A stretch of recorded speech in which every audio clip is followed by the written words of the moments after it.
So I wanted to start doing more research into it because I've seen how other people act in my life around me. But what does being a victim mean to you? Oh gosh. Well, I mean, there's all kinds of victims. I guess there's different levels and severities of victimhood, but I guess like a victim of like physical or sexual assault, like There's also people can be a victim, like they're born without limbs or demographics or yeah, exactly, yeah. childhood trauma, being abused. I mean, so I think everybody could be a victim if they wanted to be a victim. And anybody can be. Yeah, right? you can really, literally. I think everyone is a victim if they want to be a victim. Well, we've all been in situations where we were victims at different points in our lives. There's just different severities, I guess. Yeah. We probably use the word a little bit more loosely than we deserve to. I don't like it when people try to use the word as victim as an excuse, though, to get what they want out of life. Like they think, oh, poor me, so I deserve everything, you know? Yeah, like reparations and all kinds of weird shit. I'm not fucking with that at all. I think that shit's dumb as fuck. I do too. I know. I've noticed people acting like that around me, and I don't like that. Form of its own parody in some sense. It's like, well, I'm oppressed. It's like, yeah, you are. And well, I'm oppressed too. Yeah, you're also oppressed. And maybe I'm even oppressing you, being part of this other marginalized group, but at least we share our oppression. Well, I'm also oppressed. Well, so am I. I'm oppressed too. It's like, okay, so here's the problem. There's a big problem here. The problem is, it's true.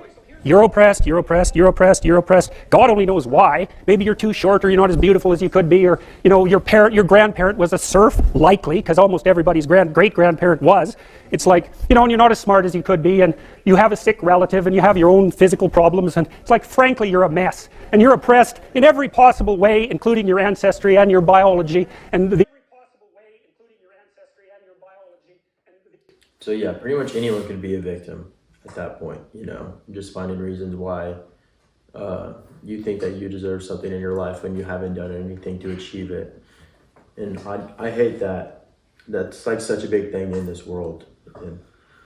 Yeah, I think a lot of woke ideologies, especially probably like the late 20 teens, like, I don't know, probably started around like 2015 to 16 where it started getting real bad. It's like cool to be a victim. Like everybody wants to be marginalized. Yeah, you're playing the poor me card when I know you've had your hardships. I know I've had my hardships. Everyone has their hardships. Well, I think to act like your hardship was any worse than any other person when other people have gone through a lot worse shit than you have. It's just hard to measure it, and you're playing the role of the world should bend around me instead of like I should form around the world. I think a lot of people do that. I mean, there's kind of like they'll either play that card, like, oh, I want every single handout because I've been so oppressed, like I deserve a break. Or there's just like a dick measuring contest where they're like, oh, like I've overcome more adversity than you, so my accomplishments mean more because it took me more effort to get here. Which in a sense, I think can be true, like it's very fucking cool for successful people. Dude, I love hearing those stories. Those are my favorite stories to do. But it's like the people that make excuses is what I'm saying about like... Yeah, those stories are like inspiring and they're cool. It's just like some people, I don't know, they get off on it and they stroke their own ego too much when they're trying to tell those stories. And like, unless you're trying to use them to motivate others, like, I don't think you should be rubbing that shit in people's face. Like, it depends on what your motives are. Yeah, I agree. And like, I know there's people born in the world like without no fucking limbs and they're not crying about it. Like, there's nothing they can control about it, Yeah. And they're not going home in the night crying about how they were born without an arm. They go without life fine. They still smile every day. Like, one of my friends in Camp SWAT, he was born without an arm. Dude, that guy was cool as hell. He did not care. Yeah. He was super chill. If it's something out of your control, I totally get it. And the past isn't anything that you can't control anyways. So...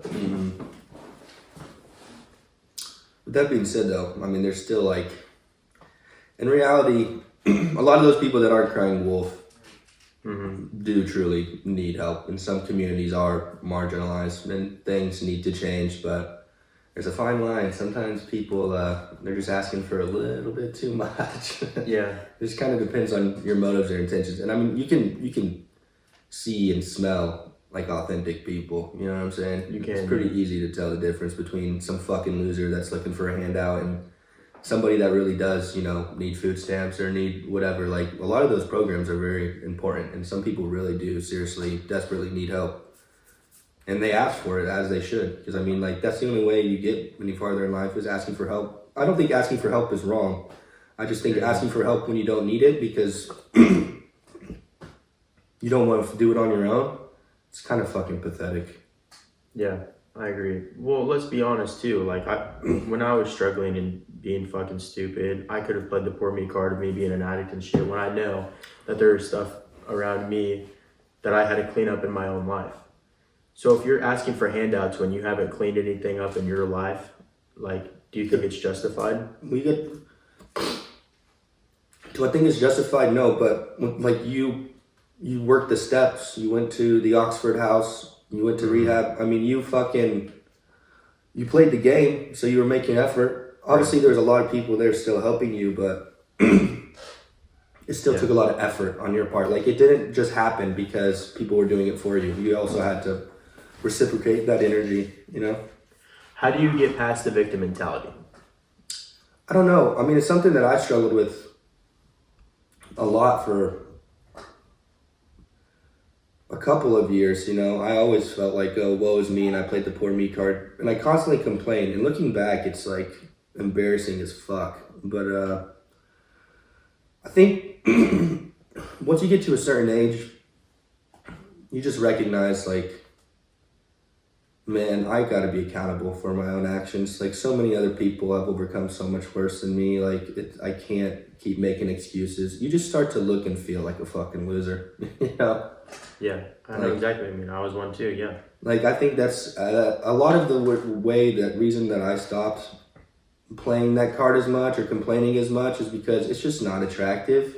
It's not. And I can see, like, get any girls. People from around me, they stopped gravitating towards me. Like, I lost friends, you know, like, you feel like shit because you're convincing yourself your life is shit. So you just feel like more it. Shit, right? Yeah, so, like, I'd rather be optimistic and, you know, just be grateful and then just do my best to make things better rather than complain and not do anything about it. Yeah, I do think you should ask for help. Like, if you're really struggling with depression or something, and like you actually are having terrible stuff in your life, but there is a thin line where they're like, it's not that tough, and there's stuff that you can do in your life to be better. But they can't do it for you either. Yeah, I mean, you can ask for help, but if you're not reciprocating that energy, then yeah, nothing's gonna change. Yeah. You probably understand more about mental health than I do. I'm still trying to learn about it, but yeah, I don't know. Yeah, I mean, I've had a long history of dealing with it. I've been to the therapist for the first time when I was 7 years old, so it's definitely something I've had to learn about a lot for my own sake. That's for sure.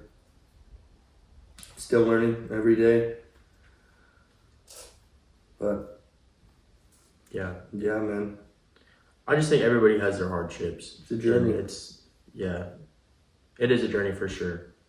Now, I honestly like going through, I like being uncomfortable. I like going through tough scenarios. I don't want to feel comfortable. I want to continue to keep growing and continue to do stuff. I like it. I find, like, love going through hard shit, honestly, so. Yeah, I struggle with that a little bit. I mean, it's hard. Like, I'm kind of a gluttonous creature. I love all humans are lust and it's so easy. It's stuff. So because it's so easy though, right? It is. It's hard for me to put myself in those adverse situations that are going to help me grow. But you always feel better after the fact, and sometimes even the process is fun. What's hard is getting started. It's never easy getting started. But once you're in there and you see the progress being made, you feel so much better. It's also hard to stay consistent. I think once you learn to love while you're in the hard shit, not while you're afterwards. Because afterwards, I'm always looking at, like, okay, what's the next thing that I can fucking do? Yeah, the goal You know? is less important than the process. Yeah, like I already did that shit, and now it's like now I need to do something else. Yeah. Yeah, I have a hard time with that too, because then you get a real bad case of like, fuck, what's next after you meet your goal? It's kind of like a sad feeling almost, because like It is. it's yes. not as exciting as you Yeah. thought it was gonna be when you get there. But what was exciting was the build up to get to it. That was the fun part. That was the exciting part. Yeah. Because once you reach the goal, like it's not as, I don't know. We put more emphasis on the end result than the process. And processes are super important. It's important to have a good routine. Well, everyone loves the story. Like even people love hearing the whole story of how you made it to where you're at. Yeah, because the story is way more fucking fun than the end result. Right. It's like, yeah. I'm a billionaire. Cool. How'd you become a billionaire? Yeah. That's what's exciting, is we want to know how, Yeah. not why. Yeah, that's facts. Or, well, you know what I'm saying. Yeah, I know exactly what you mean. Yeah. Did you get up to anything on the politics that's going on right now? Oh my gosh, no.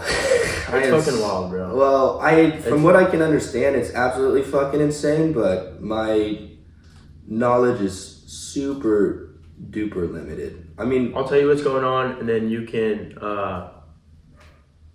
I guess, say what you think. react a little bit. Yeah.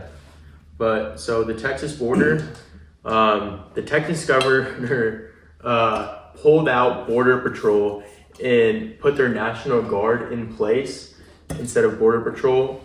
We talked about this last time, actually, on the last podcast a little bit. I saw a little But bit there's of it more on that's Twitter going and on. stuff. Yeah. So, Yeah. So they're having a pissing contest right now, and they're like lifting the wire and shit. But America has never been pro-immigration either. It's just because of their animosity against Trump, their hatred against him. So the Democrats were just like, oh yeah, we're pro-immigration because Trump is anti-immigration. I think that's such in my humble opinion, I think you might be misspeaking a little bit. America is a country fully made of immigrants. Everybody who lives here was an immigrant at one point in time. I don't think we're anti-immigration. I think we're pro-legal immigration. Yes, that's exactly what I mean. Yeah, Okay, like- yeah, I am misspeaking a bit, but yes. Yeah. But the Democrats have never been pro-immigration of letting everyone in here. That's Yeah, what I illegal mean. immigration Yes. is not good. It's very dangerous. Yes, I mean, exactly. there's a lot of cool illegal immigrants that are doing a lot of good things for this country. There's also a lot of bad ones. But we're letting in millions of people right now, and we're not doing any background checks. No background checks on any of them. We're just letting them in here. And they're not even all Mexicans from the Texas border. No, of course not. It's just easy to get in because that border just so happens to be feeble as fuck. It's just an easy gateway. Well, we're in the middle of a war. Oh, this is the other thing, bro. So we pretty much are in a war right now with Israel. We're helping them out. We're bombing the cities in Iran. I think we're bombing, and we have soldiers down there. But they're saying, "Oh, we're not in a war right now." We did the same thing before we got involved with the fight for terrorism. We always fund proxy wars. We're not funding it though. We're actually fighting it. Like we're the people doing the bombing, and our soldiers are out there. Yeah, but we're claiming not to be involved or whatever. I mean, it's fucking dumb. And basically, we're using America as like a militia, so we can fund our military-industrial complex and continue to create revenue. Because a wartime economy is good for us, you know. Like that's why we've always stayed involved with wars ever since World War II. Because we're like, oh shit, this makes us money. Yeah. Like, it's never for humanitarian acts. Half the time it's because, I don't know, yeah. But we're letting in millions of immigrants right now, and Candace Owens has this video showing a terrorist talking. What do you think A person should be learning to defend themselves. Take a look at this video. Absolutely terrifying. This is a migrant that is lacing a threat to Americans when people ask him, "Who are you? Where are you coming from?" If you are smart enough, you will know who I am. But you are really not smart enough to know who I am. But soon you're gonna know who I am. Soon you're going to know. That's not That someone didn't- from South America, bro. That didn't look good, boys. He said, soon you are going to know who I am. I didn't like that at all. No families are safe right now. None. Like, that's scary to think about. Those are the people that we're letting into our country, and there could actually really be terrorist attacks coming here soon. Yeah, man, I don't know. I just really don't know. That's the thing, like, I understand the threat of terrorists coming in from the southern border, but, like, I guess why with the timing of it all? Like, I'm having a hard time putting together the story or the idea of, like, why they would want to fuck with us all at once. Like, is it just like it's just something that could happen in general, or like they're trying to do it now because our southern border is weaker than ever? And also, like, we're just letting in terrorists. but then It's also, so like, easy to let them in. why would the Biden administration want us to have a loose border? Because it doesn't benefit us. Like, what is their argument for? So we can get back into office. So that's just a fucking political reason, I guess. Yeah, it's to make him to get back into office. He wants to seem like he's Just trying to send like a woke tard. Well, I don't know if this is true. Someone was telling me about how in New York they wanted people to vote and they're not going to write their names down or anything. How convenient is that we're letting in all of these immigrants and these people are all going to be able to vote, but they don't have to know your name. Doesn't that seem weird? Yeah, I mean, it's pretty weird. I mean, New York's going to vote probably for Biden anyway, so it's not that big of a deal. I think they're pretty, but I don't know. I mean, I think weird. I have no faith or trust in our capacity to get accurate votes. Really? I think they're pretty accurate. I don't know if Russia is that actually Well, I just think after that involved in her. I mean, I'm just stuff, saying, ever but- since the I mean, voting fraud has been a problem for like almost 2 decades now. I don't think it's as big as a problem though as people think it is. I think they say it is, but it's not as big as a deal. And it's different with every state. Every state feels different about their fraud. So I don't know, man. All the mail-in ballots and the weird shit, and us fucking dead people voting and all kinds of weird, crazy shit that was happening with the last election. I mean, I think it's definitely an issue, you know? yeah, I don't know about any dead people voting, but I don't think it is honestly that big of an issue. I don't know. It would be hard to say, but I mean, we're just set up for failure regardless. None of the presidential candidates that would realistically be in our best interest even get a chance to campaign because they don't have enough money or recognition to get their name out there to even be a viable candidate. So then we just have the same fuck sticks up for election again. And it's never, I mean, it's like that South Park bit where you're choosing between like a fucking, like a turd sandwich and a fucking whatever else. It's like, yeah, they both fucking suck. yeah, and it's gonna come down to whoever hates who most. If you hate Biden or Trump most, and to be honest, I can't have Biden back in office. And I think RFK Jr. fucked himself for going independent. I think he should have stayed Democratic, and he would have won way more votes. Yeah, that was a little bit of a miscalculation on his part. We've never had an independent ever win the They presidency. never win. Yeah. No, they never win. So it doesn't make any sense why he would do that. I think he should have stayed Democratic, and he would have had way more votes than he should have. I understand if you want to get the conversation going about how our political system is fucked, and I think the conversation has really started out there now. Like, oh, okay, we can actually have more than one party, and this guy is making a lot more sense. Then he still has a lot more liberal views, but he's not way left out there like a socialist. Yeah. I mean, the two-party system in general is just kind of fucked up. It's a little bit outdated at this point. I don't even think we should have a two-party system because then it turns into this whole left versus right thing. I mean, at the end of the day, we're all Well, we're meant Americans. to meet in the middle, and now it just become right and left.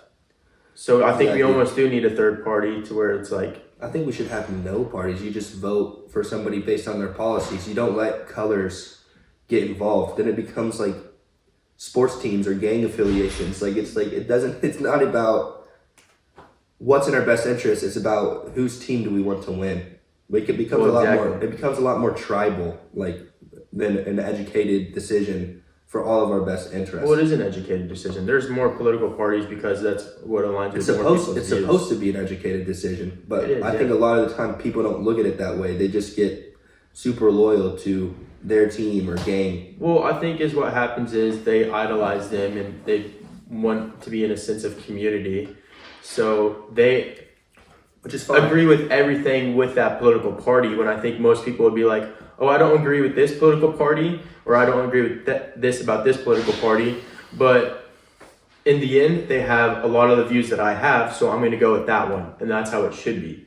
You're not going to agree with every political party to the T. No one ever is. No, of course not. It's just that people think that they have to adopt all of their ideas to be a part of that party. Yeah. And you don't. Yeah. I mean, maybe saying that there shouldn't be any sort of defining political party is a stretch, because our government is made and based off a two-party system, so it'd be pretty hard to reorganize that. And well, in Europe, they have like 4 parties and other stuff. Yeah, it would get a little murkier, but there at least should be more. Bare minimum, there should be more parties. I think there should be more. It's confusing. Yeah. It's like, I don't know, like my understanding of politics and government and the way it's structured, like my knowledge is very limited, so I can't even like... I don't think it is. You know a lot about it. Even though you don't know what's currently going on, you still know what's going on, what politics are and stuff. To an extent, yeah. Yeah. And I think this is what worries me about Vivek. No one knows where he comes from. Like, how do you make the call to say, like, oh, I want to run for president now? Doesn't that seem sketchy? That he just made one call and, like, no one knew who this guy was 6 months ago. And now he's just running for president. No. So it's kind of weird to me. Like, I like him a lot and he speaks very good. But it's like... I don't know if that's necessary. Who does he know to get in that position, though? Well, bro, he's because he's just a business guy. Yeah, but he's also like a pretty well-established author too. He's been writing like very famous books since like, well, the last one I'm aware of. I think he has a new one he wrote, but another one that was pretty popular came out in like 2020. Yeah, it was about politics. Yeah, it was. It was about woke ideologies. Yeah, that's what it was about. Yeah. Yeah, I don't know. I don't know enough about him to say whether or not he came out of nowhere. I literally just learned about this guy. Like, I've heard you and Dad talk about him off and on for the past couple months. What did you watch him on? So today I was halfway listening to him as I was waking up on Flagrant. Yeah. I like how he gets, like, he appeals to, like, a lot of the younger people because he's going on podcasts and stuff that we would listen to. But anyone over 40 is like, I don't really know this guy, because they don't listen to that. You know, they're not looking at the streaming stuff that he's on. They should. They should, but do you know anyone that's like in their 50s that doesn't watch cable? That's where they're getting all their information from. Well, fuck them anyways, dude. We need to get more younger people to vote, bro. We do. We need to get way more younger people to vote. If he's Trump's like VP, then I think it would be good for both of them. Yeah, I know, that's what I'm saying. Like, the old people already fuck with Trump, and then the young people will fuck with Vivek, and I think it's gonna make a pretty... I mean, dude, Vivek speaks way better than Trump. Those two versus Biden and Kamala Harris, I mean, I feel like it's gonna be a fucking landslide, bro. You would almost be retarded to vote for Biden. Even if you're, like, if you're a patriot, dude, you're gonna fucking vote for Trump and Vivek, because even if you are Democratic or liberal... I want to vote for Trump. I know, dude. It's not in the best interest of the company to let a war criminal and a senile old man run our country. No, yeah, I'm very liberal, and I don't even want him in office. Exactly, it's insane. Like, you're mentally ill if you revote for him, bro. Yeah, I mean, it's the lesser of the two evils at the end of the day. I was gonna vote RFK, but he's not pulling enough, and we're gonna have to get someone that's gonna win. RFK is not winning. Yeah. He's not going to win. He's not pulling enough votes. And it sucks, because I would like him to be in office, but he fucked himself by going independent. Who did RFK want to be his VP? I don't remember. And I think he would have been the best guy for the job, because he was a lawyer for many years and he worked with people with vaccines and stuff. and he's written a lot of good books. He did a lot of good stuff for I just hate listening to him talk. I've never nature heard. conservation. Yeah, he got his vocal cords are fucked up from the Oh my vaccine god! injury. Every time I listen to a video, I want to just Yeah, it's fucking pretty shoot rough. my ears out, dude. It's pretty rough. But he's a very smart guy.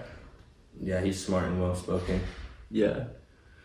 Yeah, and then Zen is trying. Zen's about to get banned by the Democrats. I forgot who the politician was. I was trying to. Are they trying to get rid of like all fucking nicotine snoozes or just Zen? Just Zen. Well, this is the same guy that outbanned. I was gonna say, there's so many brands of that shit. There's like On and the Camel Snooze, and yeah, it's just Zen. I wonder why. Well, he's the same guy that I think banned. Zen's almost become kind of like a conservative, like Yeah, he That's tried definitely banning conservative. the alcohol that also had an energy drink in it. What was that Four for? Loko. Yeah, it's the same guy that banned that. Huh. Well, that shit was dangerous. That shit was really dangerous, but Zen isn't. Yeah, that's true. I think actually Andrew Huberman talks about the nootropics of it and how it can actually get your brain going. I didn't watch that, but Yeah, they're he trying did to- do something about nicotine and how it is actually helpful. And Zen also has the least amount of carcinogenics compared to other tobacco products. It's just pure nicotine. Yeah, I mean, I don't know. It's You and I probably- both do it, so It's probably politicized if I had to guess, but they're trying to probably ban it just because it's supposedly affiliated with. well, how are you going to try to ban Zins but let cigarettes be there that has way worse chemicals in it? Yeah, I don't know. It sounds dumb. It just doesn't make any I don't sense. understand the argument. I'm just now becoming aware of this, so I have no idea why they would do that. Yeah. Peter Attia talks about, I watched this one, where it's about the vehicle you use for tobacco. So he's been doing tobacco for many years, but what he says is that it's the form of tobacco that you use. So he doesn't think that smoking is good for you at all. Anything you're smoking. Of course not. Yeah, it's even the ones that you're vaping, the vitamins, I don't even think that's good for you. No, anytime you're putting Yeah. something that's combustible in your lungs, some of that shit is going to stick. Right. You know? It does, yeah. It just fucks with your lungs. Yeah. And so the best thing to use are going to be the pouches. But what makes Zen different is that it's just pure nicotine. It's not tobacco, and it doesn't have all the chemicals in it. So he thinks that it's the best one to use because of that. Yeah, I mean, I think it's just weird for us to try to tell people what they can and cannot put in their bodies in general. We should, like, educate them on the potential side effects, but at the end of the day, you should be able to make whatever fucking choice you want. Yeah. Well, nicotine is just as addictive actually as Coke. I'm pretty sure I read that somewhere. But Coke It's actually is. pretty hard to quit, dude. Yeah, it is. Nicotine is really hard to quit. But Coke is also way more harmful on your body. Oh, yeah.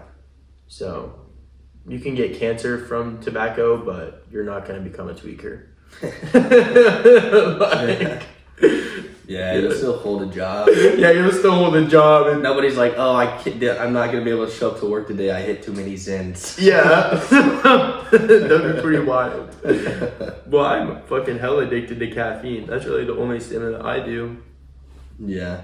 But I need at least like probably 400 milligrams a day just to survive. I need to get better at it. My body's weird. Like, I go in phases. Well, I think a lot of it has to do with, like, my mental health stuff because I'm cyclothymic. But, like, I don't know, like, if I'm a little bit more manic or, like, anxious, I can only have, like, 1 to 2 cups a day. Otherwise, like, I'll get real bad anxiety. I do too. But then, like, if I'm, like, Yeah. kind of depressed and I'm having a hard time, like, keeping my energy levels up, I'll drink, like, 6 cups and it won't do anything. Just kind of depends on where I'm at. Are you like an anxiety-driven person? That, like, I think so, yeah. I mean, like, I don't know. Anxiety is probably, regardless of whether or not, like, I'm manic or depressed, it's, like, something that's always there. It's a pretty big, I think it does more harm than good for me. Like, well, I either don't have enough of it, so I don't get any motivation, or it just gets too much to where it's, like, crippling, and I get analysis paralysis, and I can't do anything. I analysis just, like, paralysis? I just want to shut down. Yeah, I'm thinking so much I can't take action. Like, I'm paralyzed by my thoughts. Write down. Journal it. I have a journal in my notebook. I just write everything down. Yeah, I mean, I don't know. I haven't found journaling to be super helpful to me, at least in the form of writing. Like, if I type it out, it's better because my handwriting's better and stuff. I can organize my thoughts better, but it's so hard for me to stay in the routine of it. I mean, I struggle with routine in general in my life. Like, I need to basically stay busy as much as possible. Otherwise, like, if I'm given too much free time and I don't have a schedule, I just, like, fall apart, dude. Like, but it's also hard for me to create my own schedules. Like, I need to just stay busy in general. Well, there was a study done. Free time is not good for me. There was a study done with Andrew Huberman that he says people that were given anxiety and had stuff to worry about, they hated that feeling. But then you give these people this drug that gives them the same feeling of anxiety, and they love that feeling. Like, they're like, oh, I gotta do shit. I want to get shit done. So I think anxiety is something that makes you focus and think about this stuff that's going back and forth in your mind, so you can like get through and find a solution to it. Sometimes. I mean, I think it's important. It's there for a reason. It's supposed to motivate you. Motivate you to take action. Right. Yeah. So it's definitely something we should feel. But I mean, if you have too much of that feeling though, it can be very detrimental. Yeah, I almost do want to shut down sometimes when my anxiety gets too high. It's like panic attacks aren't helpful. You're not getting anything done when you're having a panic attack. No, they're not. I don't want to talk to people. That's an example of analysis paralysis. Like, you're just like so overwhelmed. You're just like, fuck, like you can't breathe. You need to hide. Like, you're just overstimulated. Yeah, the best thing for me is to take breaths and focus on my breath. And it's actually not even worrying about what I'm thinking. It's worrying about, am I making the other person comfortable while I'm talking to them? That makes my anxiety so much better, because I think a lot of what my anxiety stems from is I'm worrying about what people are thinking about me. And so if I'm focusing on talking to the person I'm talking to, and I'm like, okay, their body language, they're comfortable, they're doing okay, I already feel better. Yeah. I mean, sometimes I get anxious about other people's feelings towards me, but for the most part, I'm fairly confident that I'm being kind to others. I'm more worried about what I'm not doing for myself a lot of the time is my main source of anxiety. Like, oh shit, I'm not going to the gym enough, or I'm not eating right, or I'm not journaling or reading or that's never going to go. I think that's good anxiety. Well, yeah, exactly. Well, detrimental. I'm talking about anxiety that's not good for you. Yeah. But I mean, even that kind of anxiety can be bad because, like I said, I get analysis paralysis, and then I never do any of those things that are going to make me better because I'm just thinking about it too much and never taking action, which is crazy. I mean, I don't know. Yeah, mental health is weird, dude. It is. And some of that could just be laziness too, to be quite honest with you. Like, maybe that anxiety should be there. I'm just being lazy since I never started, and then it just gets bigger, you know? It's a possibility. Make rules in your life. I need to sit down and like write a fucking schedule out. Like, physically write it out and stick to it. Like, I'm probably gonna try to do that next week during my therapy session with Brian. Brian is cool because a lot of the time we don't just talk about mental health. He'll like double as a life coach and he'll help me problem solve. Which anymore, he's kind of stepped more into the role of like life coach than therapist. I wish I had a therapist. I don't think I struggle with mental health as much as you do. But it would be nice to talk to someone. It's pretty much just my girlfriend though, honestly. Yeah, I mean, that's not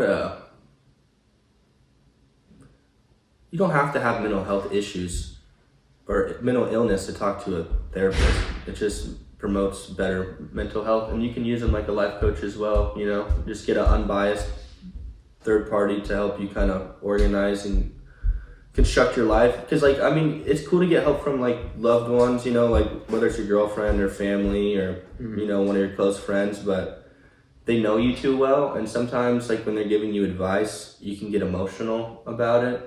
If that's fair. I'm very much because like a therapist is like, they're nothing to you. Right. Respectfully, you're paying them to do a job, so you're not gonna feel as upset or about their criticisms. You know what I'm saying? Yeah, that makes a lot more sense. So, yeah, I've been trying to understand my emotions better. I read this book, Why Buddhism is True. It's pretty neat shit, dude. Yeah. But yeah, if you're getting interested into Buddhism, I highly recommend you look into this guy named Alan Watts. He talks a lot about Taoism and Taoism, which kind of are derivatives of Buddhism, but a lot of similar philosophies, and super, super interesting, cool guy. I don't know if I'm interested in the religion Buddhism. It's more their philosophies about life. Well, like, the thing is, they still understand like how the mind works way before other people did. oh yeah, Like they understood what emotions were, and that's what I got from the book, was to understand who I am a little bit more.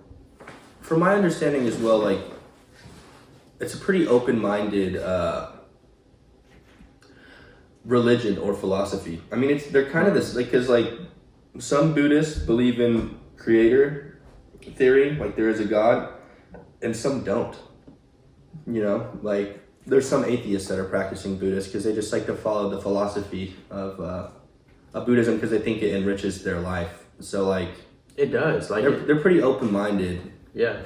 people. It's a pretty open-minded, cool concept. They're very welcoming to anybody that like would like to practice Buddhism. Yeah. And yeah, I don't know. I think Taoism and Taoism are pretty fucking cool too, which are kind of more. I don't know what those are. It's like Buddhism? It's very similar to Buddhism. I mean, I can't specifically tell you the difference off the top of my head, but we could look it up now. Okay. So it says, comparing the two philosophies may help one see similarities and differences. Taoism is the way leading one to fulfill their immortality by becoming one with the Tao or universe by living in balance. Buddhism is a philosophy where one strives to achieve enlightenment or nirvana through its teachings. Yeah. So, So Buddhism is saying that you are nothing. In Hinduism, is that what think Taoism is? Is No, Taoism? no. Oh, what? Oh, okay. Yeah, Dualism is pretty much enlightening yourself and thinking and seeing that you are nothing, and emotions really mean nothing. It's like it's almost like a trick. Like thousands of years ago, fear would have been helpful. Walking in the dark, like you would have to be afraid of snakes and other stuff. But now when you're in dark at night in your own bed and you're scared, there's really no point of it, you know? But it's still trapped in our mind because of years of being afraid. We still have that fear. So that's what I understood from that book. And Hinduism is believing in like everything is one. yeah, I mean, I don't know. I would have to freshen up on a lot of my understandings of different religions. It's been a while since I really Well, studied Taoism anything. kind of believes the same thing. Isn't that what Yeah. Taoism said? Or is it Taoism? Everything is one. I mean, they're very similar. So like becoming one with the universe, basically, Yes, yeah, is yeah. Taoism, and then Yeah. Buddhism is more like it's pretty similar. Like reaching, enlightenment. it's about reaching. Everything is the nirvana or same. enlightenment. Everything is the same, but it's just believing in saying we are empty. Yeah. That's the only difference between Buddhism. And you could even argue that saying that you are empty is saying that everything is one too. So Yeah, it's pretty cool stuff. it is. I like it a lot. I think a lot of people now have like this Western version of Buddhism. They don't understand what actual Buddhism is. Where they think like everything is one, but Buddhists actually believe the exact opposite of it. Yeah, I don't know. I mean, Eastern philosophy is pretty cool. There's a lot of stuff we can learn from it. There's a reason why a lot of those Asian people are so successful and motivated. They're getting shit done over there, boys. They are getting shit done over there. Yeah. Yep. What time is it? It's 3:14. Yeah, we're still doing good on time. I gotta leave in the next 15 minutes. Right. What else you want to talk about? I don't know, man. There's not really too much more that's been on my mind recently other than this career opportunity that's popping up. I'm kind of nervous for my interview. I think you'll do good. Yeah, I hope so. Yeah. When is your interview at? It's on Tuesday. Yeah. at Yaya. So one of the So he's getting offered a manager position over at Yaya's. Go check him out. And I don't know if I should say that Really though too. until I have the interview or get the job, but Oh, really? Yeah, we might have to cut. when is that your out. interview? It's on Tuesday. But yeah. Well, I'm not gonna post this till Saturday, probably, anyways. Okay. Well, hopefully I get the fucking job by then. Then we don't have to edit that out. That'd be pretty dope. That would be pretty sick. It'd be pretty sad to edit, dude, if Yeah. you had to take it out because I don't get the job. Yeah. Yeah, I'm not supposed to speak on it too much, but I've accidentally been kind of fucking. Well, your manager was talking about it too. I know. Yeah. So- I mean, none of us have done really an amazing job of keeping it a secret, but it's not that you necessarily have to. I don't think that it's against business law. It's just like trying not to upset my peers because it's always a weird transition when you go from peers to now I'm in a place of authority. You know what I'm saying? Yeah. Plus, if it doesn't happen, you know, like, and then I'm still their equal. Well, you want them to respect you, but you also want them to be able to talk to you at the same time. Yeah, exactly. So Yeah. it's Our relationships definitely will change though. Like, for instance, like Yeah. I'm not gonna be able to go out with them near as much anymore. yeah, I don't think you should. I shouldn't, dude. Like they need to respect me. So basically, I'm not gonna be able to be near as friendly. They're gonna, yeah. At some point, they're gonna try to use you, and I hate this because like Yeah, it you sucks. probably have like a lot of people there that are actually your friends, but Oh, yeah, you I don't know. want them to feel like that They can take it with business. Yes, Yeah. because they can take advantage of you, and then you look like a bad manager. Yeah, of So course. it's hard, and I've struggled with that too. Yeah, our relationships So- are gonna change quite a bit, which is kind of a bummer. I mean, we'll still be acquaintances, and I'll see them at work and be friendly, but like I can't hang out with them outside of work too much anymore, if at all, really. Yeah, Maybe on special occasions, you know, if it's someone's birthday or something, but like I'm gonna have to be a little bit more professional and distance from them. I mean, if they go work somewhere else or something, you know, because life happens, you know, like that's cool. Then we can have the same relationship again. But as long as they're my subordinates, it's never gonna, it just won't be appropriate. no, well, Yeah. I agree. It's tough. But you know, you can always make new friends and stuff. And I'm an adult, you know, I'm pretty good at that. And I already have some of my friends that aren't my coworkers. So. It can work out if they understand that. And I mean, Isaac has struggled Yeah. with it a lot himself. Like he's had to cut certain Yeah. friends off as he's gotten farther up the chain of command and put into more leadership positions. Like he just couldn't hang out with certain peers anymore because they lost respect for him. Some people can handle it; they recognize you're still their boss and like whatever. But it's definitely a dangerous game to play. You probably shouldn't even risk it, really, yeah, because then you're gonna have to fire your friend because they're fucking around, and then you feel like a double asshole. yeah, I know. It's probably like a little bit better if you just kind of slowly distance yourself from them. It is. It's more respectful. Yeah, it is And then they don't end situation. up trying to do stupid shit, and then you don't have to fire them, and that puts the company in a bad spot too if you have to fire them because you have to find somebody to replace them. Yeah, And I don't know, it can fuck with the culture, you know. Yeah, it's just you gotta be careful. But I'm excited though. Like I'm pretty excited to be in a leadership position, and I think it'll be good for my life overall because I'll be more busy and I'll have to be more focused. It'll be good. More money, obviously, as well. More Dude, disposable yeah. income. yep. It's a big boy job, bro, and I think you're gonna be a good leader. So I think that's awesome. Good for you. Yeah, I really hope that they fucking give me the opportunity. I could be being successful in it too. You're honestly like a very good people person. You're good at talking. So What's cool I think the restaurant industry is good for you. Yeah. It's cool too because like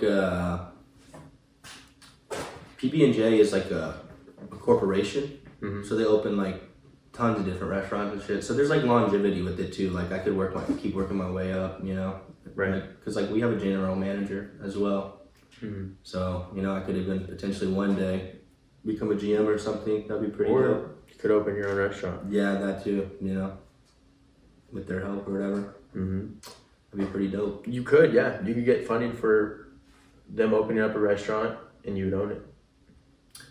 I don't know if that's necessarily how that works. I mean, I would have to buy it out from them. Like, I think the highest you can get without being one of like their investors. Or it would still be their restaurant. I don't really. I guess I don't know. Yeah, You'd that'd be interesting. like I'd have to ask what You it's just like be the after boss. GM. I don't know if you get any more money per se.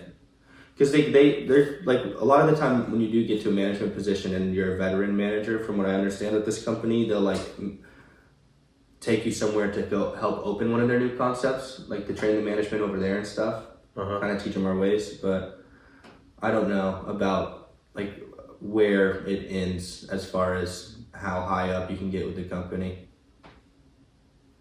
I'm not entirely certain. Yeah, the corporate world, I don't understand. I've never worked in corporate like that, but Well, Isaac knows a lot about it, and I guess you are too now. So yeah, the corporate. I just want to own my own business, and that's what I'm interested in. I want to build something here that is genuinely mine, and I can have it. Yeah, that's dope, bro. Yeah. How's entrepreneurial life been for you? I like it a lot. Yeah, I'm trying to get more into it. I want to expand my business at some point and get more barbers up in there, and then I just want to get to where like I don't have to work as much and I have the shop running by itself. That to me would be success. I'm still making money. I'm keeping the shop nice and organized. In your booth room, but you don't have to cut hair as much. Yeah, That, or you could just completely stop cutting hair, and then you could go on to do other different business opportunities. yeah, So, because I mean, as long as the shop's paying for itself, your renters, you make enough money off of booth rent to where you don't even have to have that supplementary income, or you're getting it from some sort of other career like real estate or something. yeah. That'd be pretty dope. It'd be really cool. Yeah, Yeah. yeah. Think that's it. I think that's it, brother. Yeah. Thank you guys for watching. Hope you guys enjoyed. Until next time.